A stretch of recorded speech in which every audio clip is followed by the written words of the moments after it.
बिस्मिल्लाहिर्रहमानिर्रहीम। Dear viewer, दिल के तगीरियों से सलाम कबूल फरमा और मेरे चैनल अल्लाह के लिए सब्सक्राइब कर। एक बूढ़े बाप ने अपने बेटे को बुलाकर इसे एक पुरानी हस्तहाल घड़ी दी और कहा, बेटा, ये घड़ी तुम्हारे परदादा की है और 200 साल पुरानी है।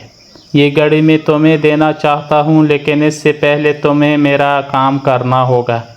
इसे लेकर घड़ियों वाली दुकान पर जाओ और पूछो वो ये घड़ी कितने में खरीदेंगे।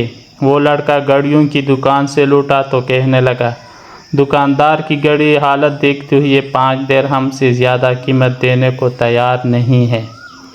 बाप ने कहा, अब इसे वहाँ ले जाकर बेचो जहाँ कदीम नवादेरात फरोख्त होते हैं। वो लड़का जब वहाँ से वापस आया तो बोला, वो लोग इसके 5000 दिरहम देने को तैयार हैं।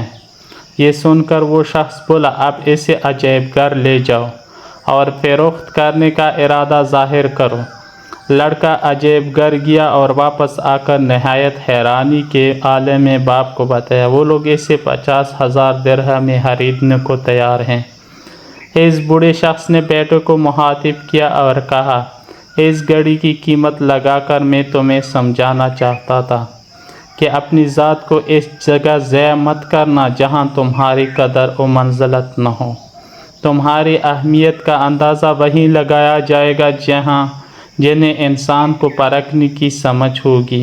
इसलिए ज़िंदगी में अपने आप को फजूल लोगों में ज़ाया मत करो और इनकी कड़वी कसीली बातों की परवाह किए बगैर आगे बढ़ जाना, जो तुमसे हसरत रखते हैं और बेबुनियाद बोझ की वजह से कदर नहीं करते हैं।